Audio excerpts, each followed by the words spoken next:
అది అంటే మనకి అలాంటివే ఇష్టము అనేప్పుడు అటువంటి వాళ్ళే దొరుకుతారు. అలా కాక సత్య తపన ఉన్న వాళ్ళకి అలాంటి గురువులు దొరుకుతారు. వాళ్ళు అంటే మనము మనం అంటే ఈజీగా మనం మేకప్ వీ కెన్ మేకౌట్ ఎవరు అసలైనటువంటి అంటే సద్గురువులు ఎవరు, సద్గురువులు కాని వాళ్ళు ఎవరు అనే విషయాన్ని మనకి తెలుస్తూ ఉంటుంది. అది నేను తెలుస్తుంది. అనుకుంటున్నాను. ఎందుకంటే మన తపనని బట్టే ఆ సత్య తపన ఆ, ఉన్న వాళ్ళకి అలాంటి గురువులే దొరుకుతారు. అవును. అంటే మనకి అది అపీల్ కూడా చేయదు. ఇప్పుడు సద్గురువు కాకపోతే ఇప్పుడు మనలోని ఫ్రీక్వెన్సీ మ్యాచ్ అయినప్పుడు మనలో ఉండేటువంటి ఉద్దేశాలు వాళ్ళలో ఉండే ఉద్దేశాలు ఒకలాగే ఉన్నప్పుడు సత్యము, క్షమ, దయ ఇలాంటి విషయాల మీద ఉన్నప్పుడు డెఫినెట్ గా ఏంటంటే మనకు అలాంటి వాళ్ళే గురువుగా మనం భావిస్తాం, లేకపోతే భావించం వాళ్ళు. ఈ సత్యము కాలంలో దయ చాలా మంది కాదు. ఎవరైతే సత్ అనే దానికి ఆ సత్య పదార్థం వైపు తీసుకెళ్తున్నారో వాళ్ళే సద్గురువులు. ఉమ్, అదే అది తీసుకెళ్తున్నారా లేదా అన్న విషయం మనం గ్రహించగలగడం అనేది కూడా ఎందుకంటే ఇంపార్టెంట్. మనకి అంటే ఆ తపన ఉంటే గ్రహించగలం. ఆ తపన లేని వాళ్ళు గ్రహించలేరు గాని, ఆ సత్య తపన అన్నది ఒక అగ్ని లాంటిది. అది ఉన్నవాళ్ళు గ్రహించగలరు. ఉమ్,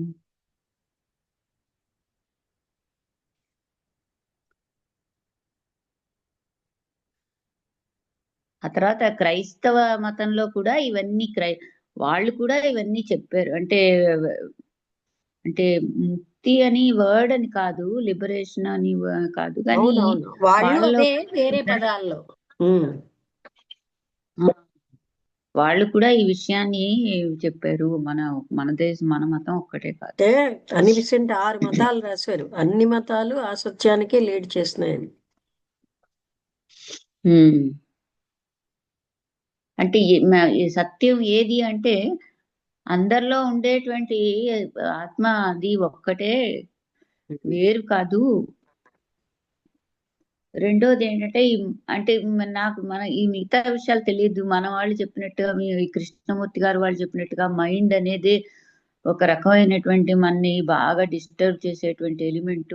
దాన్ని సైలెంట్, ఇలాంటి విషయాలు మిగతా మతాలు ఎంత చెప్పాయో నాకు తెలియదు. కానీ మన తత్వంలో మాత్రం అవన్నీ ఉన్నాయి. అష్టావక గీతవు, యోగ వాసిష్టము, మిగతా అన్ని రమణ మహర్షి చెప్పుకున్న విషయాలు. మైండ్ అనేది ఎలాగ మనని నాలుగు డిస్టర్బ్ చేస్తూ మనని పడేస్తూ ఉంటుందో, ఇది చేసేస్తూ ఉంటుందో, బంధించేస్తూ ఉంటుందో ఆ విషయాలు మనకి మన తత్వాలు చెప్పారు. మిగతా మతాలు ఎంత చెప్పాయో నాకు తెలియదు, ఎందుకంటే నేను ఎప్పుడు చదవలేదు కాబట్టి ఆ విషయం. అన్ని మతాలు కూడా ఆల్ట్రూయిజం పరోపకారానికే ప్రాముఖ్యత ఇచ్చాయి. ఆ, అది డెఫినెట్ గా క్రైస్తవ మతం ఇప్పుడు ప్రతి మతంలోని కొన్నాళ్ళు పోతే వాటిలో కురీతులన్నీ డిఫెక్ట్స్ అన్ని వస్తూ ఉంటాయి. అంటే ఇప్పుడు చూడు, ఈ కన్వర్షన్ ఇవి అవి అలాంటివన్నీ, కానీ బేసిక్ వాల్యూస్ మాత్రం అవే. ఉపకారం కన్వర్షన్ చేయడం. అనేది మతం వేరు. మతంలో ఉన్న చెప్పిన విషయాలు వేరు. కన్వర్షన్ వేరు. అది ఇక్కడ ఆ, తర్వాత వాళ్ళు అలా ఏదో మాకు సంఖ్య పెరగాలని అలా చేస్తున్నారు కానీ మతం అదే విషయాన్ని చెప్తుంది. డిఫెక్ట్స్. అవునవును, డిఫెక్ట్స్ అవన్నీ. మ- అది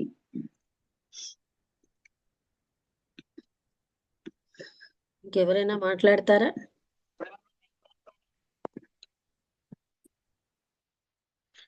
రామబుద్ధుడు గారు రావడం లేదా? ఏమో మరి ఎక్కడికి వెళ్ళారో, నాకు మెసేజ్ కూడా పెట్టలేదు. ఎక్కడికో వెళ్ళి ఉంటారు.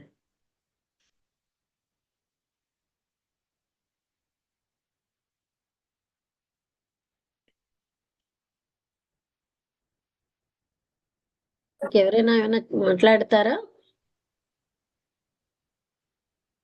అమ్మా అదే అర్థమైందమ్మా. నమస్తే అమ్మా, వాయిస్ వినపడుతుంది.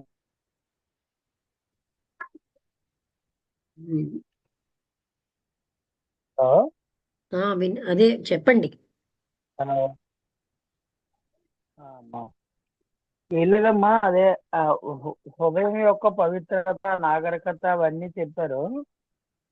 నెక్స్ట్ నుంచి నాగరికత అనేది నాశనం అయిపోవద్దు, గురువు విద్య అంటే గురువు ఉంటున్నప్పుడు విద్య అది ఎలా ఉంటుంది, గురువు లేనప్పుడు ఏ విధంగా ఉంటుందని డిఫరెన్స్ చూపించారు. అదిను అదే కాకుండా వాళ్ళకి ఎవరైతే చిన్నతనంలోనే అవి ఉమ్, అలా ఒక ఎక్సెప్షన్ కూడా చెప్పారు కదా, ఎవరైతే అటువంటి స్థితితో వచ్చారో అలాంటి వాళ్ళకి అది గైడెన్స్ వాళ్ళు అందించుకోగలరు. అందుకని ఒక స్వామీజీతో మాట్లాడినప్పుడు రత్నానంద స్వామీజీతో అది వారి వారి మీద ఆధారపడి ఉంటుంది అన్నారు. కొందరికి అలా అలా రేర్ గా ఉంటారు, కానీ ఎక్కువ మందికి ఒక గైడెన్స్ ఉంటే సులువుగా వెళ్తారని, అంతకంటే ఏం లేదు. టోటల్ గా డిపెండ్ అవడం అంటారు. అవునమ్మా అవునమ్మా. ఇప్పుడు అంటే చెప్పారు కదా, కొందరికి చిన్నతనం నుంచి ఆ స్థితి ఉన్న వాళ్ళు ఉంటారు. ఇప్పుడు అనకూడదు కదమ్మా, అంటే మేము ప్రత్యక్షంగా చూస్తారని మిమ్మల్ని తప్ప ఇంక నాకు తెలీదు. అలా అంటే అలా ఉన్న వాళ్ళు ప్లస్ ఇంకోటి ఏంటంటే వాళ్ళకి స్వప్నంలో కనిపించి పలా గురువు దగ్గరికి వెళ్ళని కొందరు కూడా చెప్పే వాళ్ళు కూడా ఉంటారు. అది రిలీజ్ అలాంటివి, కానీ ఎక్కువ శాతం గురువుని ఆశ్రయించి అలా నేర్చుకునే వాళ్ళు. అందుకే సత్య తపన సత్యం వైపు తీసుకెళ్లే వాళ్ళు సద్గురువులు. మిగతా ఏ ఆ రకమైనటువంటి దానికైనా గురువు స్వార్థంగా ప్రవర్తిస్తే, అయితే వీళ్ళు అలాంటి వాళ్ళు అవును అయినప్పుడే వెళ్తారు, ఆ గురువుల దగ్గర తృప్తి పడతారు. మిగతా సత్య తపన ఉన్న వాళ్ళు అలాంటి అవును వాళ్ళ దగ్గర అవును తృప్తి పడరు. అవును ఎందుకంటే ఆ అనంతమైన ఆ తత్వం యొక్క మధురత్వం తెలియని వాళ్ళకి అది ఎలా తెలుస్తుంది? అటు తీసుకెళ్ళడానికైనా ఈ ప్రాపంచిక అవునమ్మా విషయాలే చాలా గొప్పవని ఫీల్ అవుతున్నంతసేపు వాళ్ళు అటువైపు తీసుకెళ్ళను అవును లేరు, వాళ్ళు ఉండరు. అవును.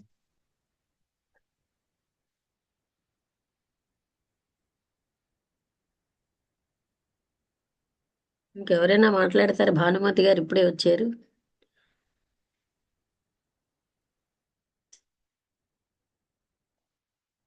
ఓకే, అయితే ముగించేద్దాం. అందరికీ అమ్మా మీకు నమస్కారం. కొద్దిగా రేపటి నుంచి రేపు ఉంటుంది క్లాసు. ఆ, తర్వాత నుంచి 6వ తారీఖు వరకు ఉండదు. 6వ తారీఖున ఉంటుంది. 30 తారీఖు నుంచి కదమ్మా చెప్పారు, 30నే వెళ్తారు మీరు. 29 సాయంత్రం వెళ్తాం, పొద్దున్న క్లాస్ ఉంటుంది. ఓకే. ఓకే, అందరికీ నమస్కారం.